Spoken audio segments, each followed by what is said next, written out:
Hello everyone. आज हम लोग साइंस के कुछ शॉर्ट आंसर टाइप क्वेश्चन का रिवाइज करने जा रहे हैं जो कि एग्ज़ाम में आ सकते हैं, which includes assertion reason question, MCQ and some fill in the blanks. तो आइए देखते हैं हमारा पहला क्वेश्चन। पहला क्वेश्चन असर्शन रीजन बेस्ड है। It states that sodium, calcium and magnesium are obtained by the electrolysis of their molten oxides and reason these metals have more affinity for oxygen than carbon. अब तक आप लोग अपना answer decide कर चुके होंगे, तो आइए देखते हैं इसका आंसर क्या होगा। असर्शन स्टेट्स करता है कि sodium, calcium and magnesium are obtained by the electrolysis of their molten oxides. ये बात सही है कि sodium, calcium and magnesium are placed at the top of the reactivity series.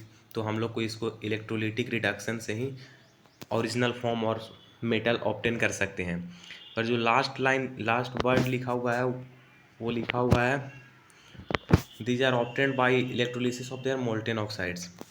पर एनसीईआरटी मेटल्स और नॉन मेटल्स में 3.4.5 में ये दिया हुआ है that these metals are obtained by electrolytic reduction and obtained by the electrolysis of their molten chloride. Molten oxide के form में ये एग्जिस्ट नहीं करते हैं, ये मोल्टेन क्लोराइड के फॉर्म में एग्जिस्ट करते हैं। तो यहाँ पे मोल्टेन ऑक्साइड दिया हुआ है, तो जिससे ये असर्शन गलत हो जाता है। तो अब अगर हम डायरेक्ट एलिमिनेशन मेथड करें तो एग्ज़ाम में 4 ऑप्शन रहता है, तो रीजन को अब सही होना ही पड़ेगा। फिर भी एक बार वेरीफाई कर लेते हैं। Reason states that these metals have more affinity for oxygen than carbon.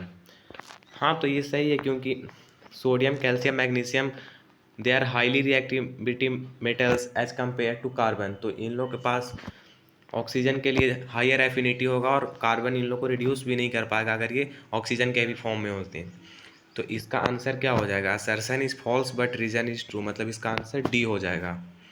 It depends on the option, option change हो सकता है पर जो पैटर्न है वो ABCD में ऐसे ही रहता है। तो देखकर पता चल गया ये इसका आंसर होगा assertion is false but reason is true. आइए नेक्स्ट क्वेश्चन पे आते हैं। नेक्स्ट क्वेश्चन भी असर्शन रीजन है। Assertion: the angle through which a ray of light bends on passing through a prism is called angle of deviation. Reason: the peculiar shape of a prism makes emergent ray bend at an angle to the direction of incident ray. अब तक आप लोग answer अपना mark कर चुके होंगे। तो assertion बिल्कुल सही है क्योंकि एंगल ऑफ डेविएशन क्या होता है? Angle between the produced incident ray and produced emergent ray. तो एंगल ऑफ डेविएशन होता है और वह यही उसका अलग सेंस में अर्थ यही निकलता है कि कितने एंगल से एंगल ऑफ इंसिडेंस रे था वो बेंड किया है। और वही है इंग्लिश में लिखा हुआ है the through which a ray of light bends on passing through a prism is called angle of deviation. तो असर्शन बिल्कुल सही है। आइए रीजन को देखते हैं। Reason: the peculiar shape of a prism makes emergent ray bend at an angle to the direction of incident ray. तो ये बोल रहा है कि इस एंगल ऑफ डेविएशन होने के पीछे इसका पेकुलियर शेप रिस्पॉन्सिबल, मतलब पेकुलियर शेप मतलब इसका जो शेप है प्रिज्म का वो रिस्पॉन्सिबल है। हाँ, तो ये बिल्कुल सही है क्योंकि अगर इसका प्रिज्म का शेप कुछ और अगर ग्लास स्लैब रहता तो वो पैरेलल हो जाता, ना कि उसमें कोई एंगल बन पाता। इसीलिए रीजन भी सही है और असर्शन भी सही है और दोनों को रीजन असर्शन को एक्सप्लेन भी कर रहा है, इसलिए ऑप्शन ए इसका सही आंसर होगा। आइए नेक्स्ट क्वेश्चन पे आते हैं। Third question states that the inner walls of the small intestine have finger like projection called villi which are rich in blood. Reason: this villi provide the surface area to help the small intestine in completing the digestion of food. आइए इसका solution देखते हैं। तो inner small intestine में हम लोग को पता है उसके इनर वॉल में फिंगर लाइक प्रोजेक्शन होते हैं विलाई, तो ये तो असर्शन बिल्कुल सही है। रीजन क्या बोल रहा है? रीजन बोल रहा है the villi provide the surface area to help the small intestine in completing the digestion of food. देखिए यहाँ पे लास्ट वर्ड लिखा हुआ है in completing the digestion of food. ये सही है कि हाँ villi larger surface area provide करता है, लेकिन ये डाइजेशन में नहीं मदद करता, ये बस एब्जॉर्प्शन में मदद करता है। एब्जॉर्ब करने में फूड में ये विलाई होता है जो स्मॉल इंटेस्टाइन में पाया जाता है, वो एब्जॉर्प्शन में हेल्प करता है, ना कि डाइजेशन में। इसलिए यहाँ पे assertion is true but reason is false, तो सी इसका आंसर हो जाएगा। आइए नेक्स्ट क्वेश्चन पे आते हैं। द वॉल्स ऑफ आर्ट्रिया और atrium are thicker than those of ventricles. Reason: ventricles have to pump blood into various organ with high pressure. देखिए असर्शन यहाँ पर गलती है, क्योंकि आर्ट्रिया का वॉल्स होता है वो वेंट्रिकल से थिकर नहीं होता है, क्योंकि वेंट्रिकल को सारे ऑर्गन्स में ब्लड पंप करना रहता है, वो भी हाई प्रेशर से। तो अगर उसका वॉल अगर थिकर नहीं रहेगा तो वो तो बर्स्ट अप हो सकता है या क्रैक हो सकता है, इसीलिए असर्शन यहाँ पे गलती है। अब तो रीजन को सही होना पड़ेगा जिस पैटर्न पे असर्शन रीजन आता है, लेकिन फिर भी एक बार वेरीफाई कर लेना चाहिए। Ventricles have to pump blood into various organ with high pressure, हाँ ये बिल्कुल सही है। अगर यहाँ पे आर्ट्रिया की जगह असर्शन में वेंट्रिकल्स रहता तो walls of ventricles are thicker than those of atria, तब ए हो जाता, लेकिन क्योंकि यहाँ पे असर्शन गलती है तो यहाँ पे ऑप्शन डी हो जाएगा, मतलब assertion is false but reason is true. आइए नेक्स्ट क्वेश्चन पे आते हैं। हाउ मच, क्वेश्चन बोल रहा how much energy does a 100 watt electric bulb transfer in 1 minute. तो हम लोग को पता है कि power is equal to energy upon time होता है, रेट ऑफ डूइंग वर्क उसी को एनर्जी बोलते हैं। तो पावर इनटू टाइम हो जाएगा एनर्जी। तो पावर दिया हुआ है 100 वाट, तो वाट तो इसका ऐसा यूनिट है तो इसको चेंज नहीं करेंगे, लेकिन मिनट 1 मिनट दिया हुआ है तो हम लोग को पता है सबको ऐसा यूनिट में चेंज करना रहता है, और टाइम का ऐसा यूनिट सेकंड होता है, तो 1 मिनट में 60 सेकंड होता है।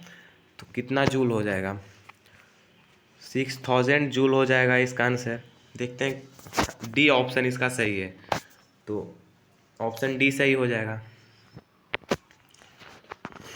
आइए नेक्स्ट क्वेश्चन पे। Fruits are formed from the stamen ovule ovary stigma. तो हम लोग को पता है कि ये हाउ डू ऑर्गेनिज्म रिप्रोड्यूस से आया हुआ है, और इसमें पूछा हुआ है कि फ्रूट्स किससे बनता है। तो हम लोग को पता है कि ओवरी होता है जो आगे चलकर फ्रूट में कन्वर्ट हो जाता है, और ओव्यूल सीड में कन्वर्ट हो जाता है। तो इसका आंसर ऑप्शन सी हो जाएगा। आइए नेक्स्ट क्वेश्चन पे आते हैं। नेक्स्ट क्वेश्चन बोलता है which metal is protected by a layer of its oxide. मतलब ये कोरोजन से आया हुआ है। तो हम लोग को पता है कि आयरन जो होता है उस पर जब रस्ट लग जाता है तो वो नॉन फ्लैकी होता है, मतलब वो झड़ जाता है, और आगे आने वाला मेटल्स को भी एक्सपोज कर देता है, जिससे कि बिल्डिंग ये सब आयरन से बने हुए को बहुत ज़्यादा खतरा हो जाता है, क्योंकि ये पापड़ी बनकर गिर जाता है। And due to beach it makes iron weak and can collapse building और पाइपलाइंस। तो ऑप्शन डी तो यहाँ पे नहीं होगा। सोडियम हम लोग को पता है ये हाईली रिएक्टिव है, तो ये ऑक्सीजन से रिएक्ट करके समटाइम्स ये फायर भी कॉज कर सकता है। और पहला ऑप्शन कॉपर है, तो कॉपर होता है वो बेसिक कॉपर कार्बोनेट बनाता है पैटिना, तो ये प्रोटेक्टिव होता है, लेकिन इसमें ऑक्साइड का लेयर नहीं होता है। लेकिन एल्यूमिनियम होता है वो एक हाईली रिएक्टिव मेटल है, परंतु ये जब ऑक्सीजन से रिएक्ट करके एल्यूमिनियम ऑक्साइड बना देता है तो ये पपड़ी बनकर झरता नहीं है, जिसके कारण ये आने वाले पीछे से जो भी एल्यूमिनियम का मेटल रहता है उसको प्रोटेक्टेड रखता है, उसको एक्सपोज नहीं होने देता है। इसीलिए इसका ऑप्शन बी होगा इसका सही आंसर। आइए नेक्स्ट क्वेश्चन पे आते हैं। Give two example of amphoteric oxide. हम लोग को पता है कि एम्फोटेरिक ऑक्साइड वैसे मेटल ऑक्साइड्स होते हैं जो एसिडिक और बेसिक बिहेवियर दोनों शो करते हैं। डिपेंड करता है कि सामने वाला इन्वायरमेंट कैसा है। अगर सामने का इन्वायरमेंट एसिडिक हो तो ये अपने आप को बेसिक बना लेते हैं, और सामने का इन्वायरमेंट अगर बेसिक हो तो अपने आप को एसिडिक बना लेते हैं। तो इसका 2 एग्जाम्पल है जो दिया हुआ है वो बहुत इंपॉर्टेंट हो जाता है। तो आइए वो दोनों एग्जाम्पल को हम लोग देखते हैं। पहला एग्जाम्पल है एल्यूमिनियम ऑक्साइड Al2O3, और दूसरा एग्जाम्पल है जिंक ऑक्साइड ZnO। ये दोनों से क्वेश्चन कई बार उठ के आते हैं कि कोई एक मेटल है वो एसिड से भी रिएक्ट कर रहा है और बेस से भी रिएक्ट कर रहा है, तो वो कौन सा मेटल हो सकता है। तो 10th की क्लास तक हम लोग को बस यही 2 मेटल्स पढ़ने हैं जो एम्फोटेरिक ऑक्साइड हैं।